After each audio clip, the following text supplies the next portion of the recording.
Our first talk today is Sergey's second talk about the 3D correspondence in action. Right, so yesterday we had very broad introduction into this subject that I was requested to survey. It's 3D correspondence. And the basic question is, what is the correspondence between? And it's correspondence between three manifolds, which I continue to call M3. M3 is a three manifold. Can be closed, can have boundaries, there are various options. And the other side of the correspondence is something very mysterious. It's like this Grothendieck's motivic theory, which has many specializations, and we call it by the name of T of M3. Okay? I gave you yesterday some broad overview of how it connects to other subjects, how physicists think about it, and so on. And in the process, one thing we learned is that part of the data that goes into the definition of this theory is not just the free manifold, but also choice of the root system, or you can think of it equivalently as gauge group G. But for all practical purposes, and really all that's been done in the literature, is the case where G is either UN or SUN. So we're really talking just about quartum type A, and this number n is what you might call number of light brains.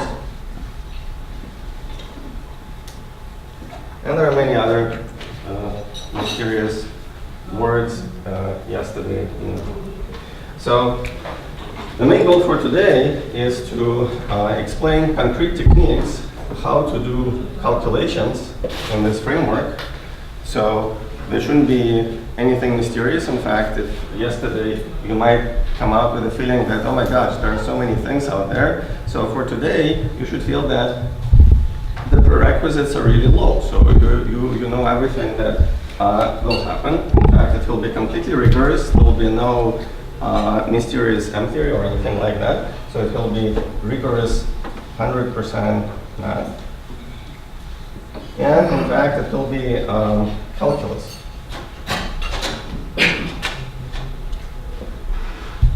So we'll do integrals.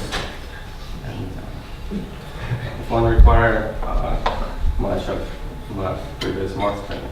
On the other hand, if you want to, on the other hand, today you'll come out with a feeling that this is clearly a part of the structure, and you'll have a working knowledge. So I'll explain techniques, not just concrete examples, but rather techniques, how to do calculations of the type that practitioners of this whatever correspondence do. So it will be a real test of those techniques.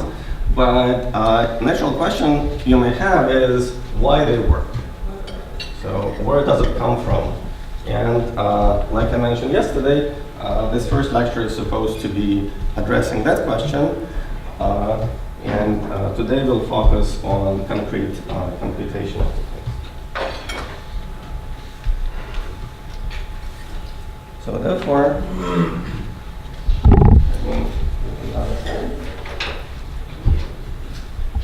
and start with a graph.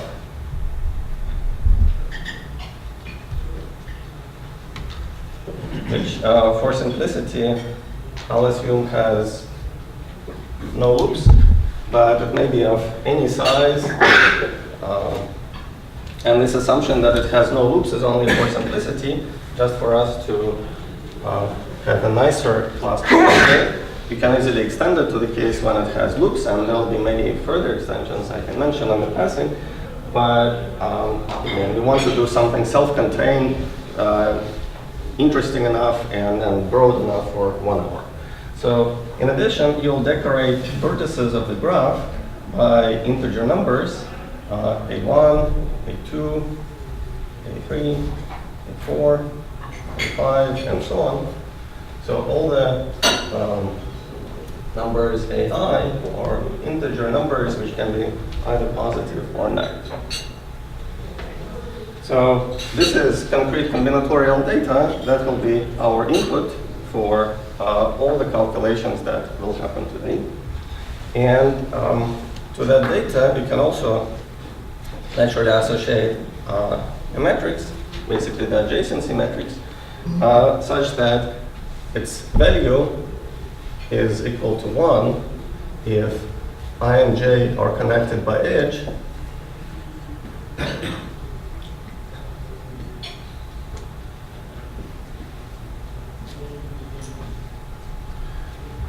It's equal to our label integer number that we put on top of it if I equals to j, and it's equal to 0 otherwise. So this matrix is going to be of the same size as size of the graph. So if my total number of vertices, so I label them by this index I, is equal to L. L is the length, if you wish, of the whole concoction. Then clearly this matrix is going to be of size L by L. So that's the input data, very straightforward, simple combinatorial. Any questions about the graph? So it's symmetric. Hmm? It is symmetric. Yes, yes. And also let's make one working assumption, just again for simplicity to make our life a little bit easier. Let's assume that Q is negative definite. So this is assumption.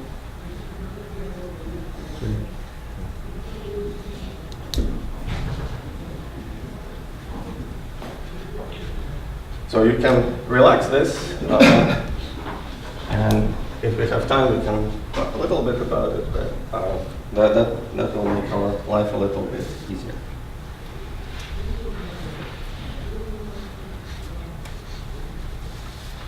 So to this data, basically the graph whose vertices are labeled by integer numbers, we're going to associate various,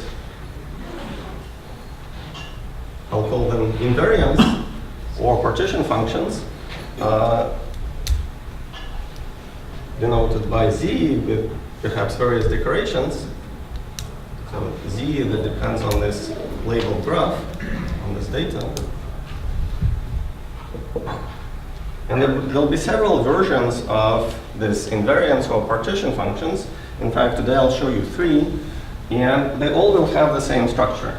So they'll basically be integrals. So I'm not lying when I say we're going to do calculus today. So next hour is just all about calculus. And there will be ingredients here that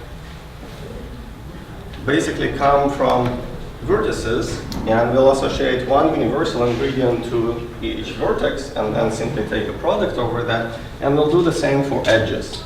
So the structure of the integral will always be of the form where you have product of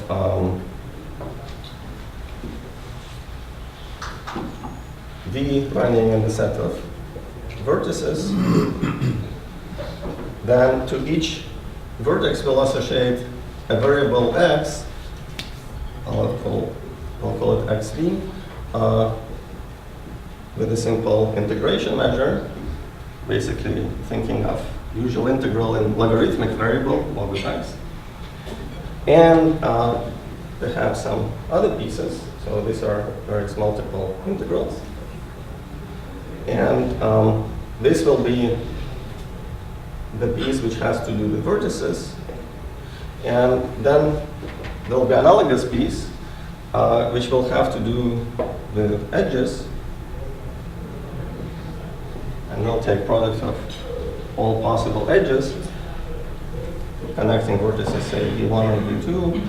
And the point is, the general structure of what I'll show you today is that we'll have 3 versions of this program where you associate one universal ingredient to each vertex, and I'll fill the dots here for each one. You'll associate one universal ingredient for each edge of this graph, and you stick it in here, and that's it. So basically, it's the same type of machinery. It just that I have to tell you different ingredients that we want to associate to a vertex and to an edge, and then the job will be to perform the integral most of the time over big torus where all the x's are sitting on the unitary. Okay.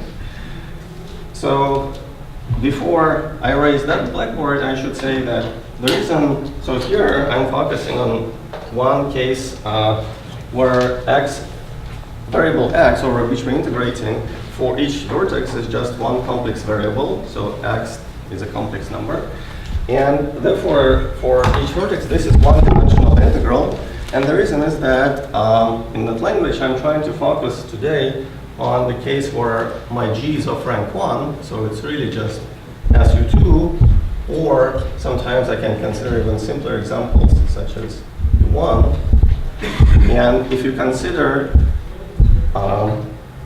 g of high rank, then you'll end up with integrals which have multiple variables, basically multiple rank R integrations for each vertex.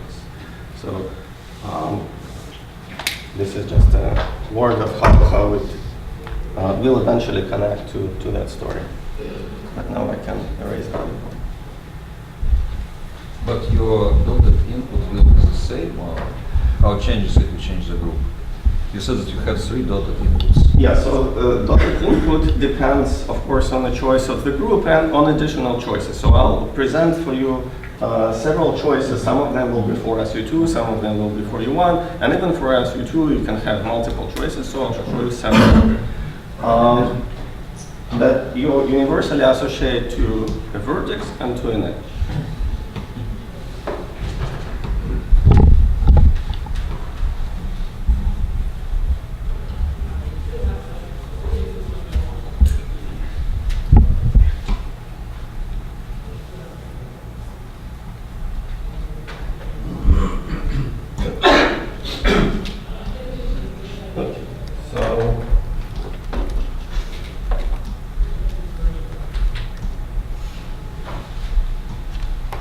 Let's go to our first example.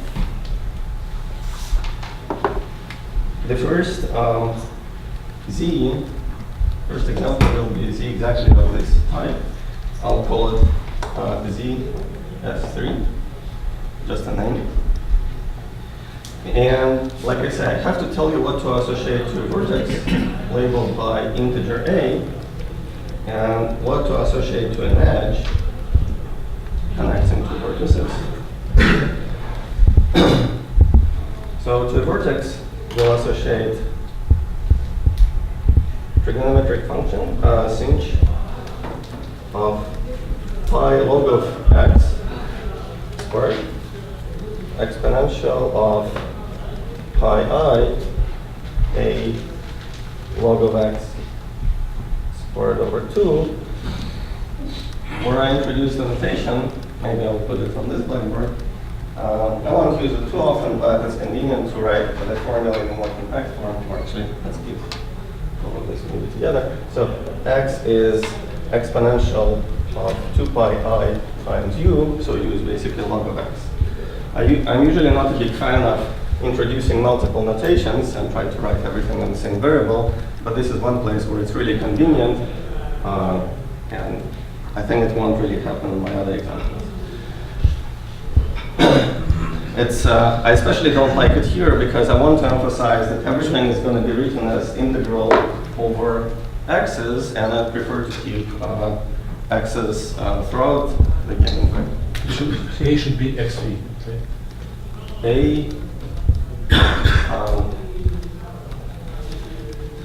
No, A is the label. A is what we call it, AI or AV. AI, and this is exactly So- that integer. Right, so A is that integer label, exactly. So A is integer that by which we label the vertex. It becomes it comes in the exponent multiplying the Gaussian. Basically, this is Gaussian exponent, and yeah, u is log of x. So in fact, I introduced it in such a way that in terms of u, this is just the boring integral over u without any integral measurement. This is really information, because cinch that's not we're going to send. Uh, Because you operate, it's like you're taking x to the I. Right, so I hope my eyes are in a good place.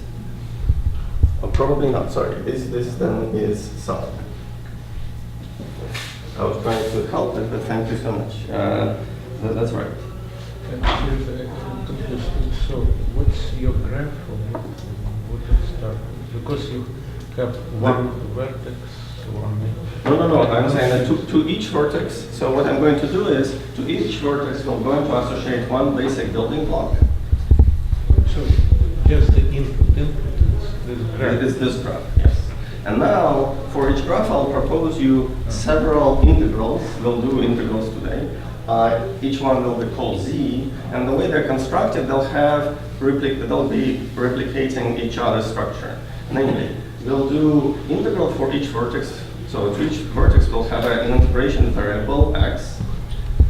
And I already regret that I decided to switch to u.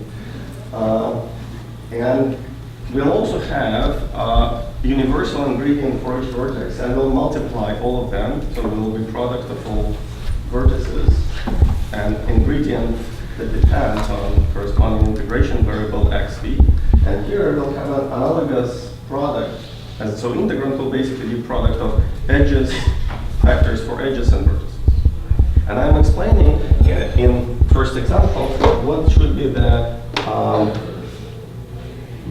factor for vertex, and I'm about to write an analogous one for that.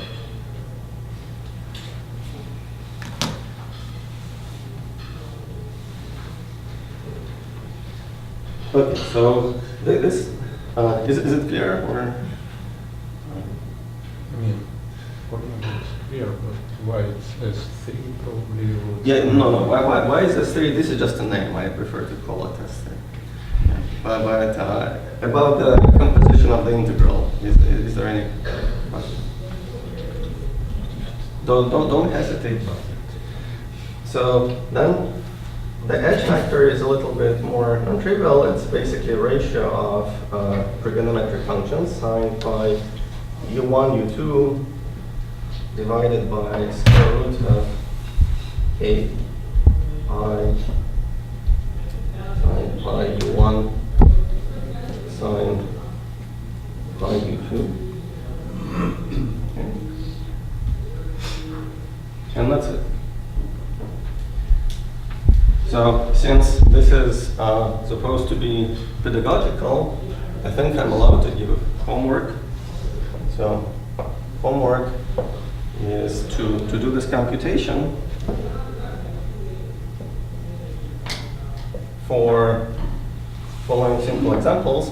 Take just a graph consists of two vertices labeled by 4 and 2, connected by a single edge. So in this kind of computation, you'll have two factors associated to vertices, one factor associated to edge, and you put it in here, you put the integral. So the question is, what do you find? Yeah, I wasn't joking when I said calculus. Do you have any hints for how to take the integral? Huh? Do you have any hints for how to take the integral? I won't be telling you something which is too easy, right? So this is fun calculus. Okay, so then.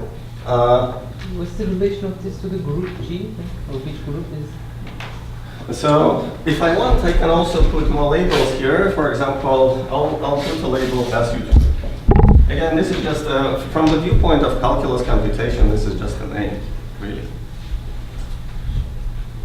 Okay, so I want to give you a graph which has a little bit more vertices and edges. So let's do the one which has 2 edges and 3 vertices. It's still linear. It's this one. And okay, I'm about to run out of the space on the blackboard, so this will be the last homework assignment. Let's do another one where you label vertices by 3, 1, and 5. And again, the same question mark, what does it mean? or not what does it mean, but rather what's the value.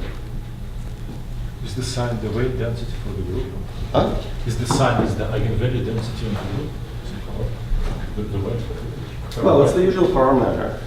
Yes, for- on for- the whole group. Yes, Okay, so yeah, written in terms of the eigenvalue. right. Okay. But again, this is, at this point, it just comes out of the blue.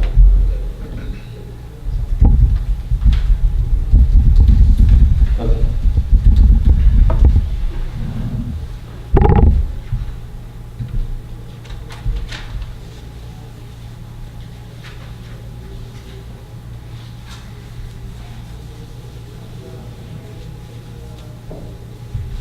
So this was first example. Maybe I shouldn't erase this general structure yet, because like I say, it's going to replicate itself a number of times. So let's do another example.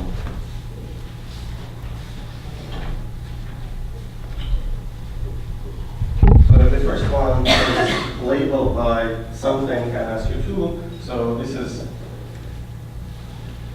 example which we think it will be labeled by U1, so we might expect that it will seem like this. I'm confused about the image form. Your x goes over the unit circle. So Yes. u goes from 0 to 1. Or over any other integer unit length interval. The product U1, U2 is not well defined, depends on the representative you choose. Okay, so let me, in that case, restore sinch here and try to, because see, I tried to make a conversion and I suspect there might be a good reason for it, but this is something I won't be able to check on spot. So it's okay that U runs over unit interval.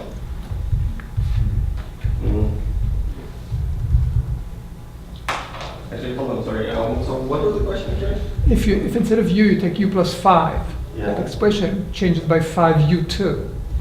So Oh, it's I not see, defined. I see.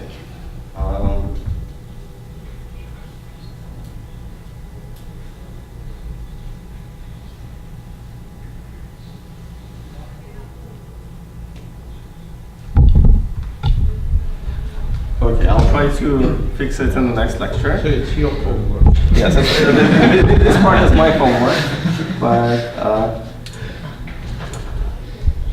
this is still good homework, which I'll assign once I fix cinches and so on. But this is okay. It's supposed to be complicated integral in terms of u, so that's the other question was perfectly legitimate. I don't give you any hint how to do it. And it's okay if u runs over a fixed interval from say 0 to another fixed value like 1. There is nothing wrong with that. Yeah, the only thing I have to, I would prefer to write it either in terms of x and u and say what the actual integration domain is. So in terms of, yeah, I'll try to fix it. So I think, for now, let me keep cinch to minimize the corrections and just say that we integrate from 0 up to 1, and that's it. So it may or may not be nicely invariant with respect to those big rotation. Yeah, I apologize for this. This is, again, not easy calculus, so something, since if I don't have it in my notes, I won't be able to fix it. Right. In general, the integral is supposed to be the product of maximum Torah. Yes, yeah, that's correct.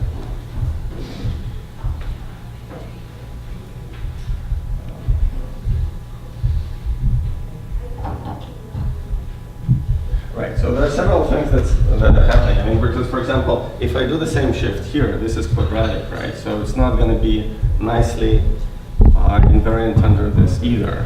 So there are several things that are going on. And probably it's okay. So I'll try to figure it out by the next lecture. Otherwise, just assume that integration domain is over u from 0 up to 1, unless someone manages to figure it out on the spot. I'm not sure.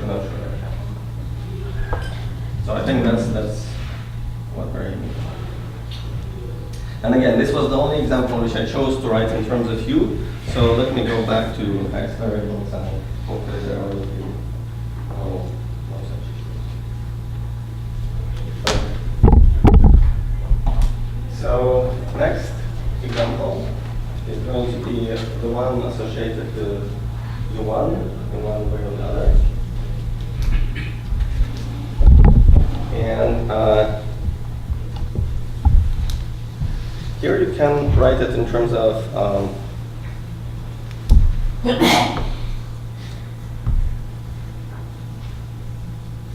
edges and vertices, but there are several ways to write this integral. So I'll just write as product over vertices. So in some sense, the edge factors will be extremely simple. And I'm going to go back to the original form where we're integrating over dx over x. And here, the integrand will have the structure 1 minus the product over j, xj minus qji times. So I'm not finished. This integrand continues here, and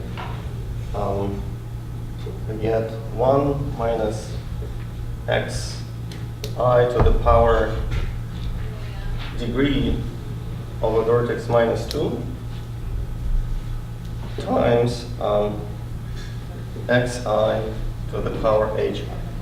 So what happened is that, so first of all, Q is that matrix that we defined before. So that's the adjacency matrix. Degree of a given vertex, which becomes the power here, is a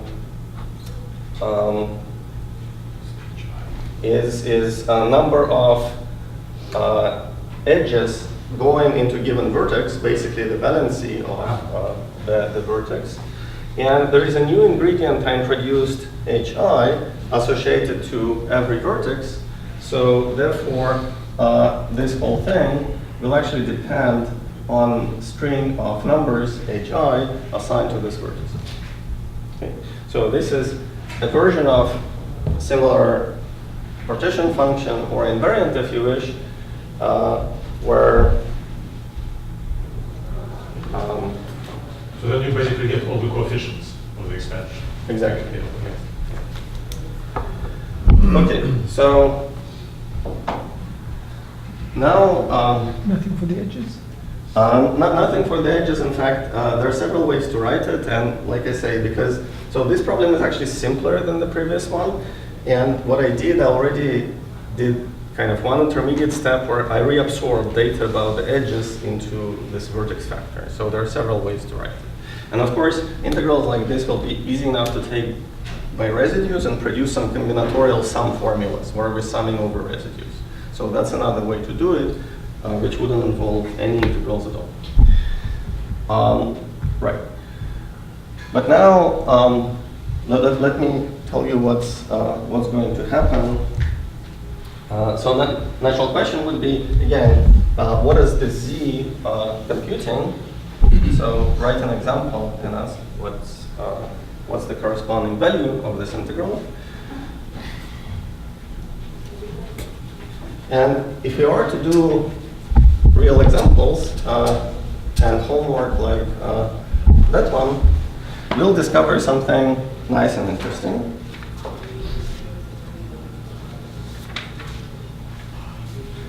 So first of all, if I manage to straighten out the factors, and if you guys manage to do the homework, one thing we'll find is that all these expressions are actually equal. Okay.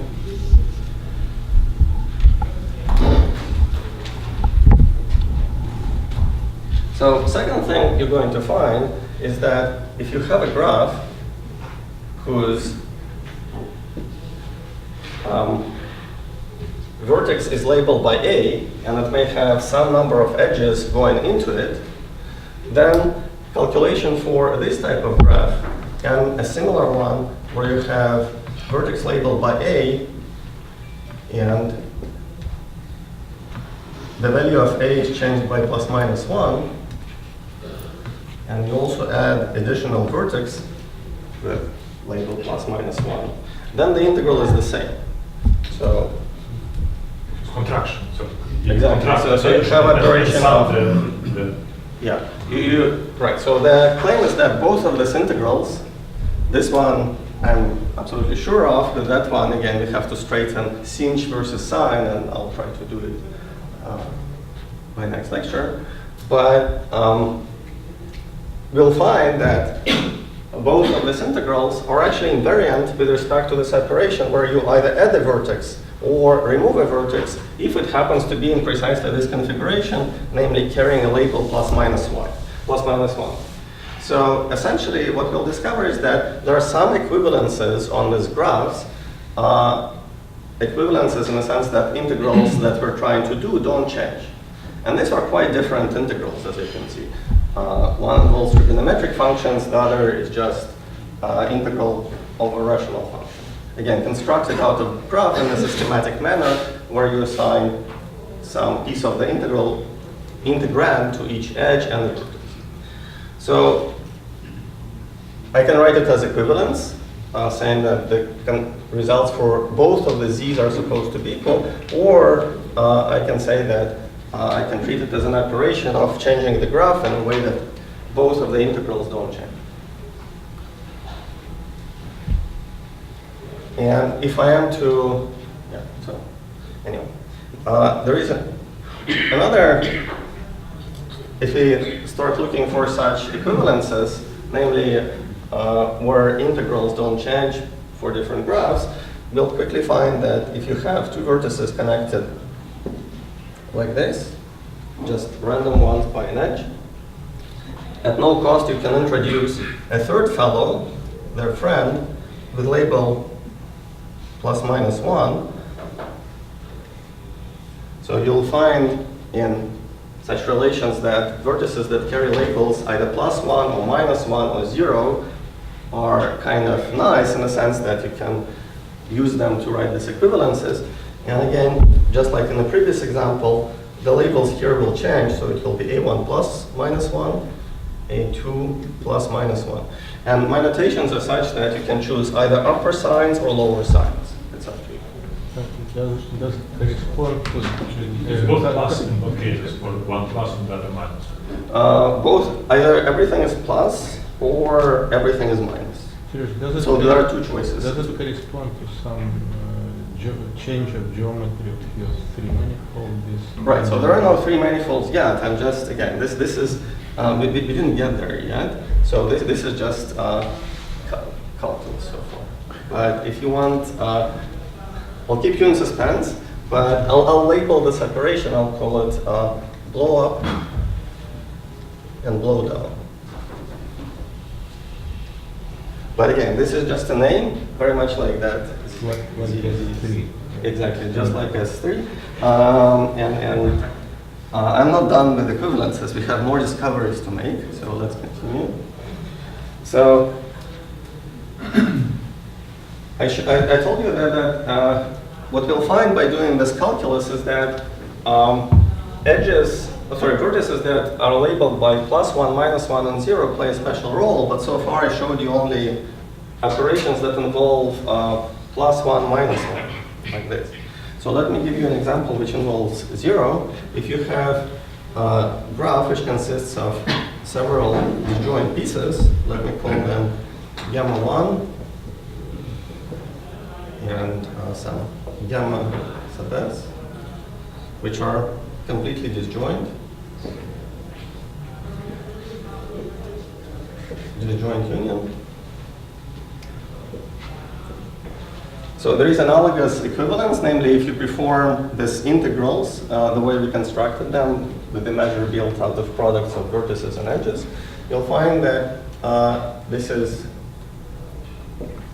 equal to the integral in a similar way constructed out of a graph which carries vertex labeled by A, and A can be anything, connected to a vertex labeled by 0.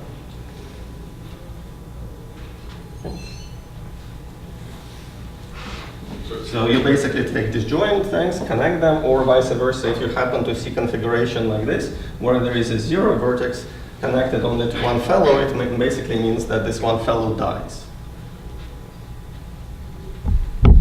And again, claim is that z of this is z of this for either this z or another z, or I'll give you yet another example, third example in a second. So finally, the last one, analogous operation you find connects is similar to this one on bottom, except that involves a zero vertex. And again, zero vertices are even cooler than plus minus vertices in the sense that they make things die. So if I happen to have configuration where there is A1, 0, and A2 in a sequence like this, and A1, A2 may be connected to some edges to some other pieces of the graph, then what happens is that I can completely collapse this configuration in such a way that here I have A1 plus A2.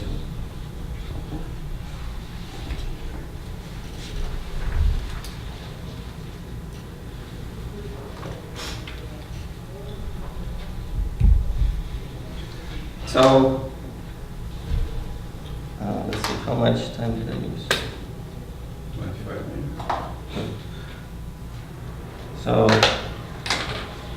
in 25 minutes, we did some calculus, but what we actually did, and I don't know a quicker way to do this than in 25 minutes, is to learn Kirby calculus.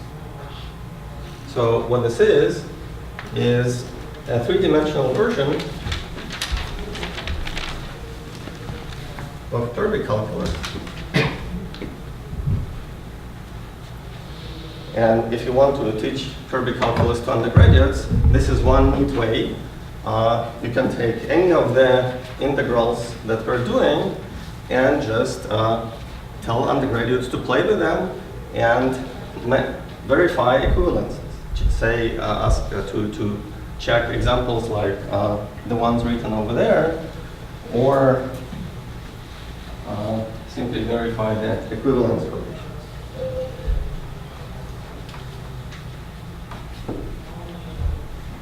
So what is going on, and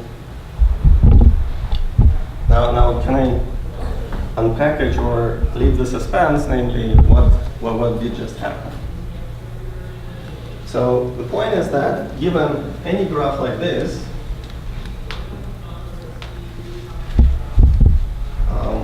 whose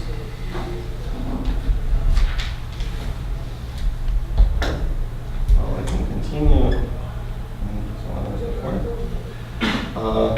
whose vertices were labeled by integer numbers. So any graph like this determines a three-manifold, and it's part of the surgery calculus, again called Kirby calculus, of constructing three manifolds. So there are many ways to construct three manifolds. One of them involves surgery operations, and luckily they're conveniently encoded, again, one way of building it, into precisely the data that are used to define this integral. So therefore, each such graph, called plumbing graph,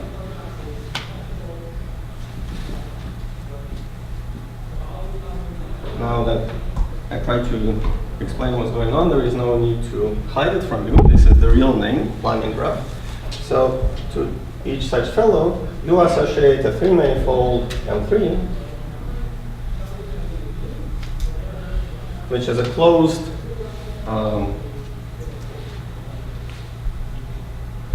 three-manifold.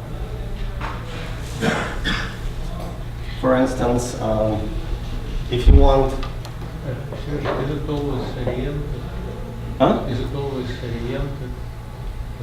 Yes.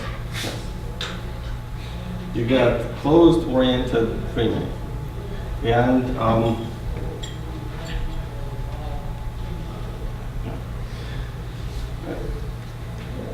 So one example, simple example, you can ask, okay, what is a three-manifold for a graph which is just a single vertex labeled by p, and maybe I want minus p if I really want it negative definite again. I try to be consistent with signs, but I apologize, you can look up, just as with other mistakes I make, what the correct expressions are, but I believe it's dot labeled by minus p where p is positive, and this is nothing but Kirby calculus presentation for a length space, which is basically a C mod ZP with a particular action of Z. So another example,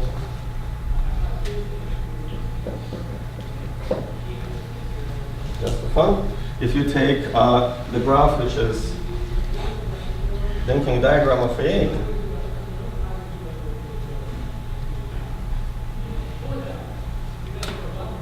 so this is, and I'm going to label it by -2, -2, -2, -2.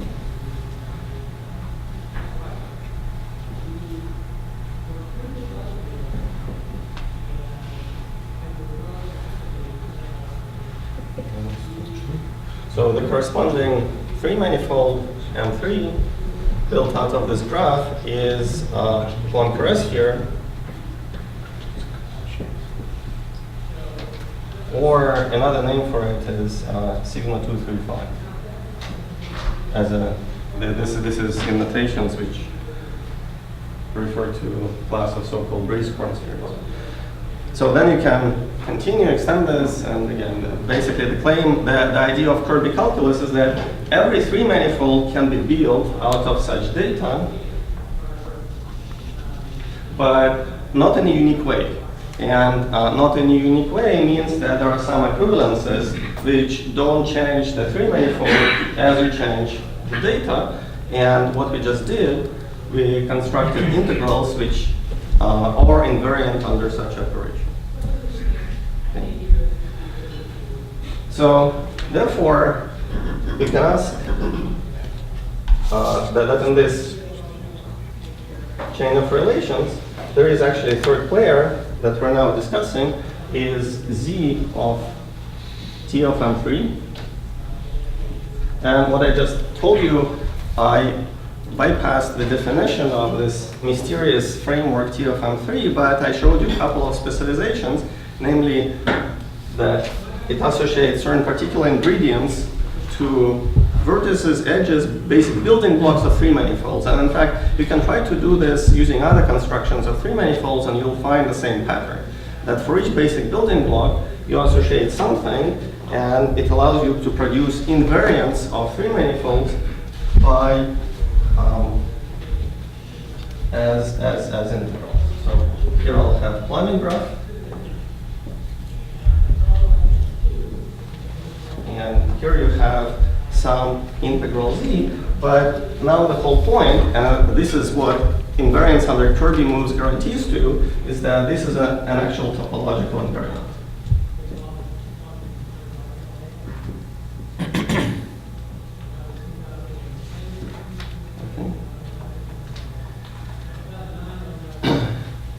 And so now the natural question to ask is, I already showed you two examples of these integrals, so what are they computing?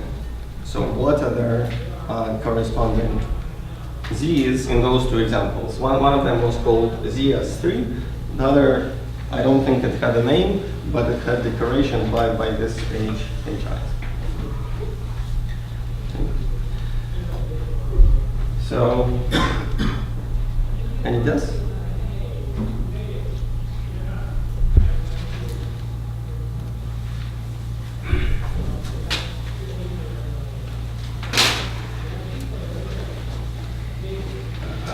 Is there a way of seeing in the case of a hyperbolic three manifold, is there a way of seeing what the hyperbolic group is in function of the graph? Hyperbolic group, what's hyperbolic group? Well, the subgroup of SL. Uniformization. Pi 1 or? Yes, Yeah, Pi 1 of a three manifold? Yeah, yeah. Not a terribly easy way, no. I don't know. First of all, we have to extend this game just a little bit to allow hyperbolic manifolds. Well, at least all of them. So this framework is slightly smaller than that. So I have to introduce two labels on each vertex. And again, it can be done, I don't want to do it. But even if we do it, it won't help to answer the question. As far as I know, I don't know that. Maybe other experts. It's usually not terribly easy. Chern-Simons partition function for S3. Yes. So this, well, no. S3 here, okay, where is S3? I already forgot. Anyway, that S3 that appeared in the name was the choice of the other three manifold on which we put theory T of M3.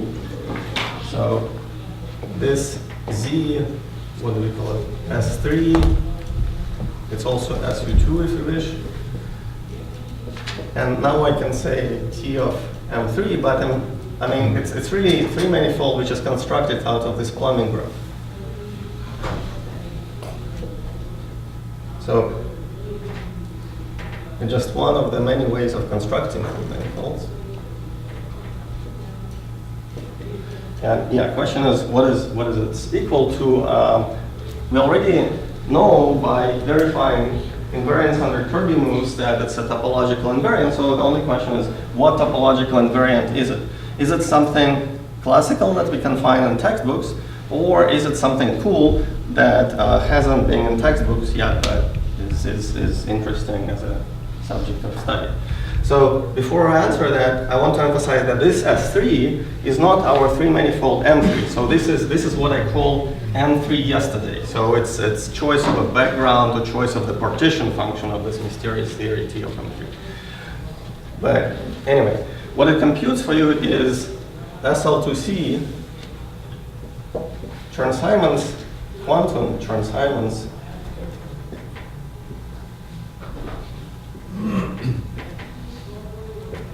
invariant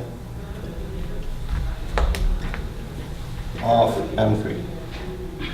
So this is not something in textbooks because you're trying to do gauge theory with non-compact gauge group, and very recently it has been subject of active study, but I don't think it's in textbooks yet, though it's maybe 10, 15 years old, so it could easily be in textbooks. But in any case, this is not Witten-Richter-Tiching-Tribe invariant that you may or may not know. So this is a pretty sophisticated gadget, and perhaps not terribly surprisingly, it came out of somewhat sophisticated integral that involved trigonometric integrand, and as you pointed out, it's not really easy to do in practice. So the other fellow that we have on the board, you might expect should be something simpler. So let's talk about this guy for a second. And first remark is that here it depends on additional data HI, but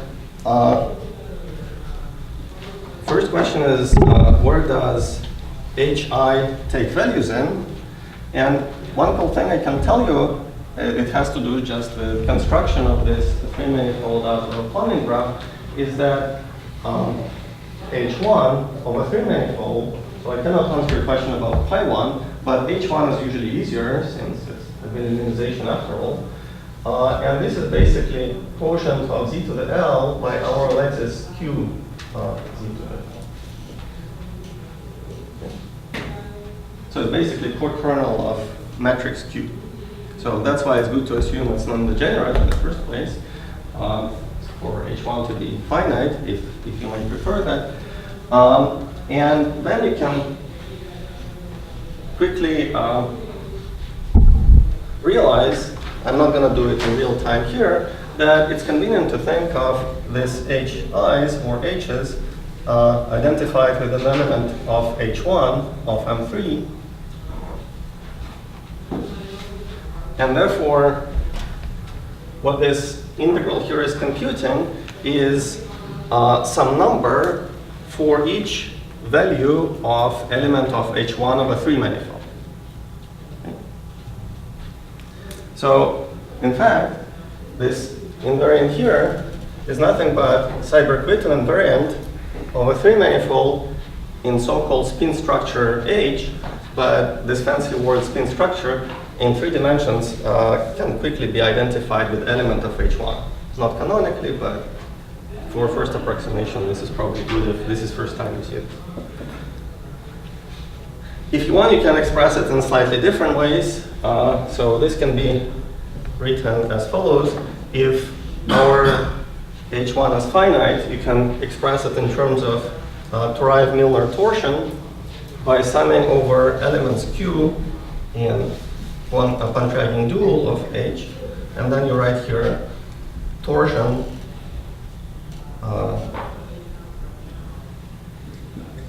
as a function of Q, and use the pairing between H and H hat. Or this can be written in yet another way by performing the sum partly, namely worrying about what happens at Q equals identity. You get custom invariant of M3 divided by order of H1, first homology of a 3-manifold, plus 1 over H sum over Q and H hat, but not equal to 1, Torreyev-Milnor torsion times the pairing between Q and H. Okay.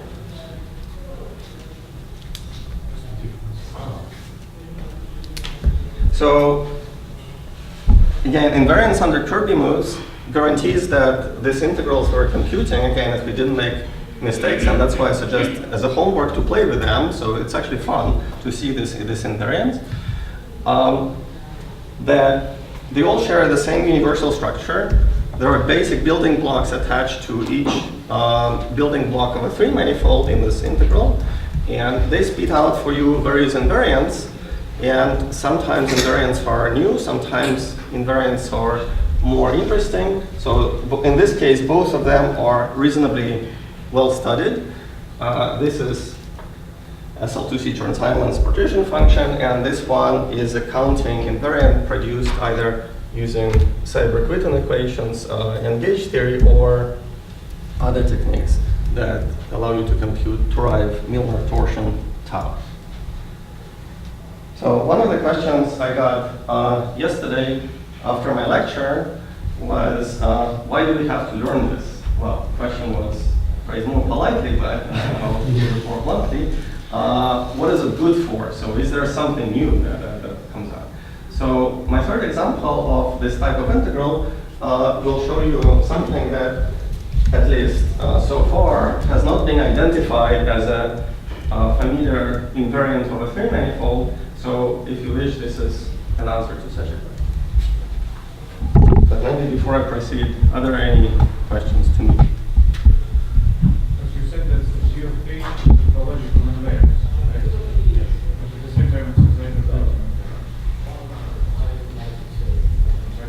invariance. It is 3 dimensions. It's easy. It's in 3 dimensions, and are you worried about whole crossing effect, phenomena, or anything like that? Are you worried about whole crossing effect phenomena, or what?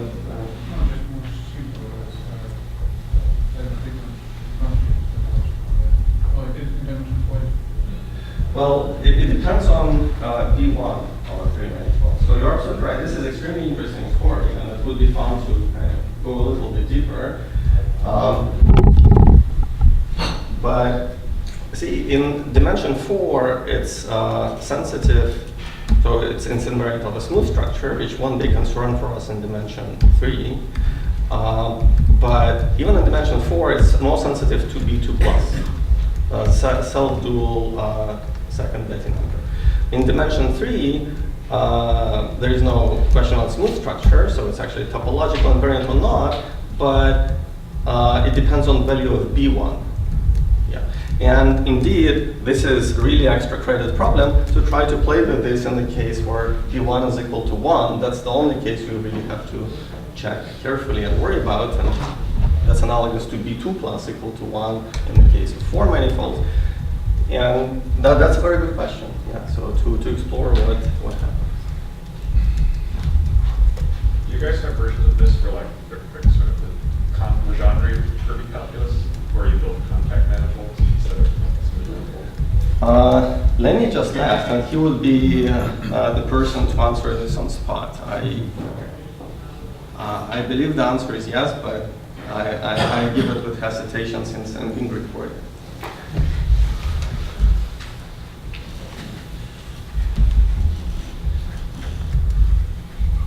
Okay, so maybe one last example, something remotely new and interesting of this sort of.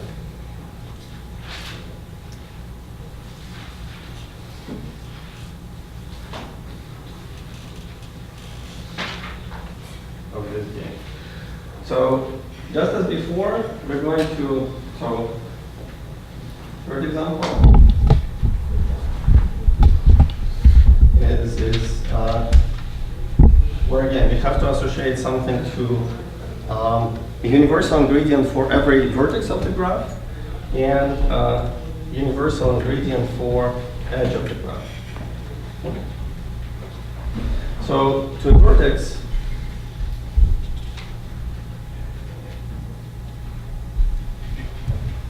we're going to associate q is the variable to the power -3 plus a over 4. Okay. A is this integer label. 3 has to do with the fact that I'm back to SU2 type of examples. And dimension of SU2 is 3. I actually don't know if this is related, but it's a cool thing to say. But in any case, that's the ingredient. It's x minus 1 over x. And I'm going to omit the label, so it's obviously x for that same fellow as our vertex. And for an edge, we have to write something which involves two x's, x1 and x2, or xi and xj, whatever the variables are on vertices that this edge is connecting. And the expression is going to be 1 over x1 minus 1 over x1, x2 minus 1 over x2.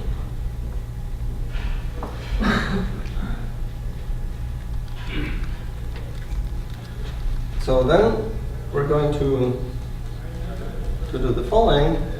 The integral that we're going to construct will spit out a function of variable q.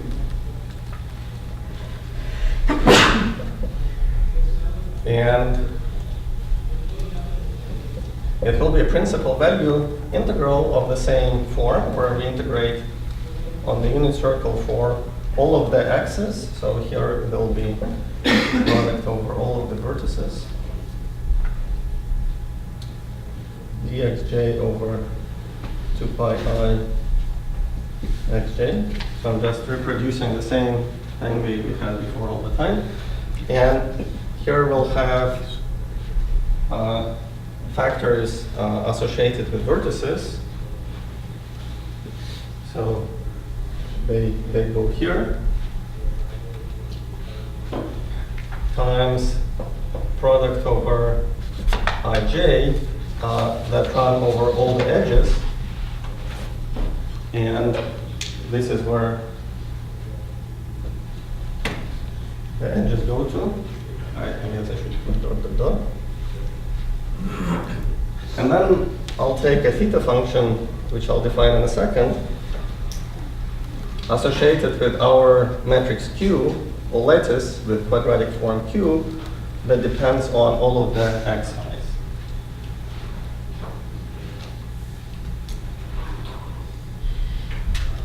So, and to finish up this setup of the integral, the theta function is the following. It's sum over elements of the lattice, which I'll choose to be twice q z to the size of gamma. And I'll make offset by a vector A, which is, I'm sorry, maybe I should have called this actually H by analogy with the previous notation. So it also leaves an equatorial of Q. I don't want to confuse it with labels of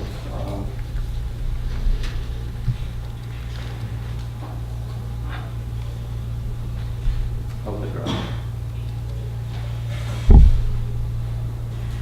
And as usual, theta function is basically going to be Q to quadratic form n Q n divided by 4, and here we'll have product over I x I to the n. I think it's the usual type of theta function constructed out of the lattice. We naturally had quadratic form symmetric matrix Q, so here I use its inverse in the Gaussian exponent. And again, the fun exercise is to go ahead and try to compute this integral and ask same question. So if you put it together, this is supposed to be some kind of invariant. I call it whatever z hat of Q, but it also this depends on M3 constructed using this plumbing or Kirby calculus construction. So natural question again is, what does it compute? What does it look like?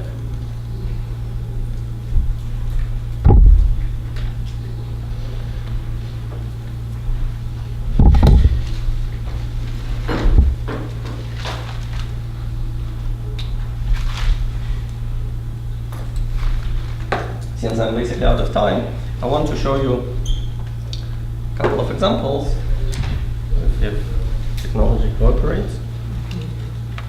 I'll disconnect it and connect it one more time. So this is a simple Mathematica code. I'm very bad with computers, so those who know me know this very well. And this is a rather simple program, which takes only a couple of pages. So this is already output. First page is basically definitions. So here is a graph, just like we discussed. There is a way to input it. If we want, we can play with a little bit more examples, but I'll show you maybe just one or two. It's vertices are labeled by integers. I try to keep them mostly negative. They don't have to be, but we agreed to play with negative definite guys, so let's do that. And the first page is basically trying to construct this matrix, ask for its determinant, eigenvalues. So this is just a sanity check to verify that we're working. I mean, I want to make sure that this is negative definite, see what we're working with. Then the actual calculation starts. So I scroll down once or twice, and here is so that's 2 pages of calculation. So you see that code is not very long. In fact, I'm sure young guys here will do it much better. But that's the output. And the output is kind of interesting. So the output is a Q-series expansion, which has integer powers of Q up to this whole prefactor and integer coefficients.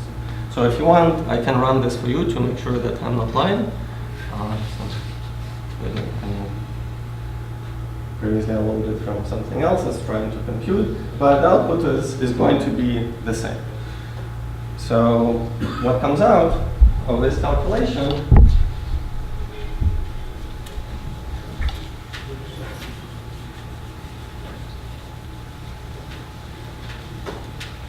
is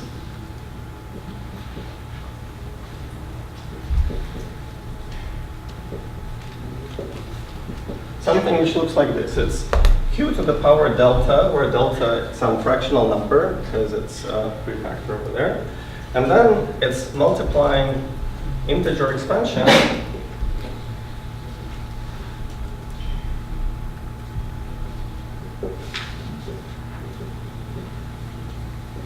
Fourier type development of a Q series which has integer powers and integer coefficients. So if you try to ask yourself what kind of invariant is it, the first temptation is to think that this is some counting kind of invariant of a three-manifold that's counting something, because coefficients are integer and powers are integer. Well, this intuition might be supported by the fact that if you look at this delta, the fractional power of Q which sits outside, you'll find that this actually has to do with Seiberg-Witten theory, or rather its categorification, the so-called Higard-Floer homology, and this is so-called correction term. Correction term in Higard-Floer homology.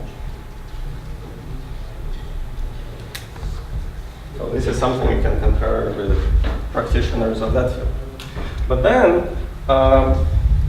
if you look closer, you'll discover that this is not the case.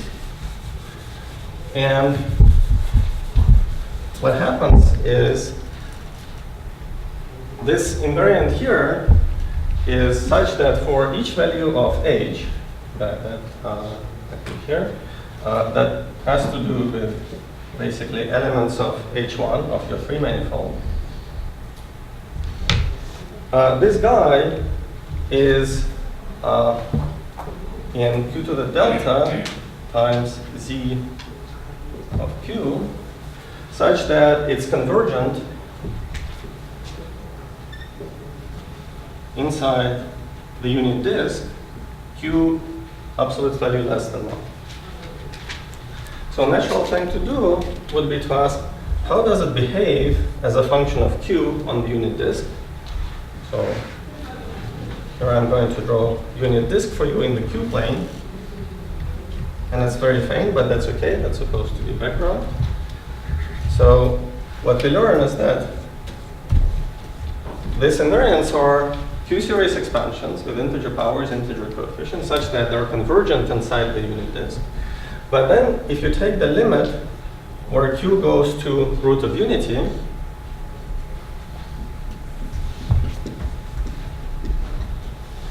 you discover that this guy's z hat reproduce Witten-Riccitiching-Turaiv invariant evaluated at the root of unity. Okay? So this is not exactly Witten-Riccitiching-Turaiv invariant because that's only defined at the root of unity, but these are Q-series expansions which you can build for any three-manifold using pretty much same integrals we saw today, such that their limit at the root of unity is a Witten-Riccitiching-Turaiv invariant. I don't know independent definition or a way to compute this integer coefficients in this Q-series. So this is, again, something relatively new and perhaps interesting among the three examples I showed you. So since I'm out of time, I guess I'll stop here, but I'll be glad to. Thank you.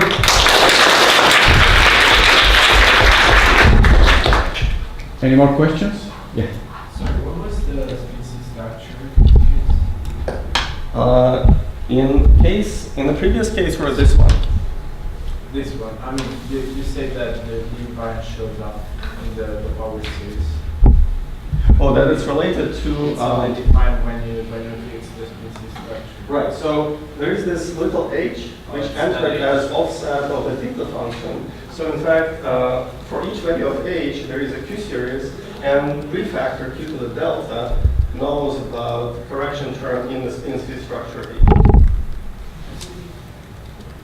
So before Riccitiching-Turaiv, there was the work of Ponsonby-Reggio in the 60s, which has some kind of infinite heuristic thing. Is it something similar?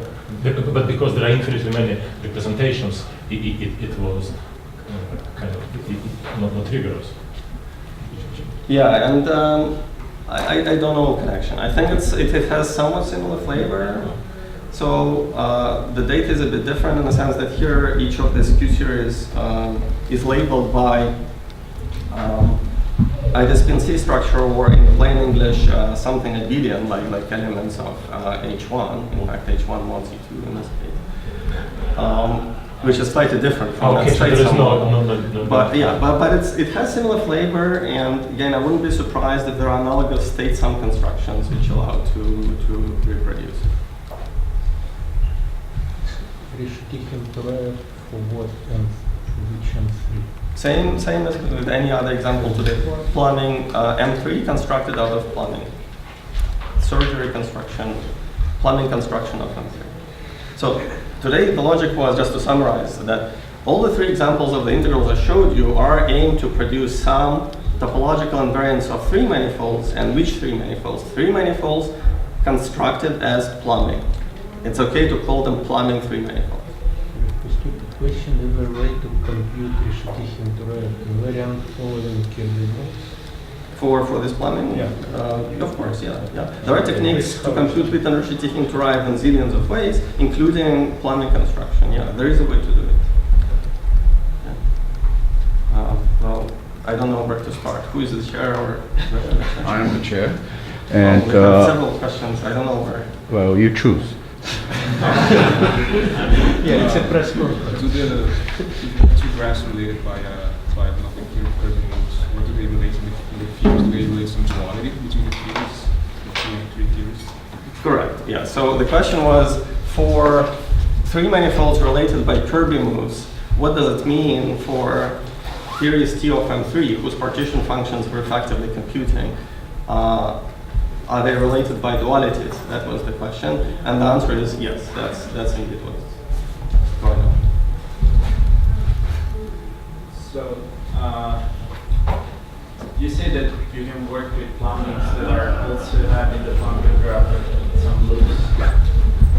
So in that case, you might get things, you get things that are not rational homology spheres. So there are problems even defining the correction terms. But can you still see this delta over there? Yeah. So my interest in the subject, and I know more about Решетихин-Tuраев side in this behavior, which, by the way, I should mention that first phenomena of this type were observed by Kontsevich and Lorenz here 20 years ago, and since then it was a mystery how it happens, how to generalize it for three manifolds, so this is the answer. But I know much less about this phenomenon, and even if you compute this type of Q-series for, say, Riemann surface across a circle, it's definitely not a homology sphere, not a rational homology sphere, and it's a valid example. You get some deltas, and I don't know their interpretation. In that case, I think you can still, they still, for rank 1, H1, well, if it's Riemann surface of genus Yeah, 50, it's sorry. going to be a 100-dimensional H1 as a valid. So the short answer is that there are deltas. I don't know what they mean in Hilbert-Fleury theory, but at least the behavior about these roots of unity still holds true. We can talk more about that. I think we should wrap up the discussion. Thanks again. And we have 17 minutes to ask more questions. Next one.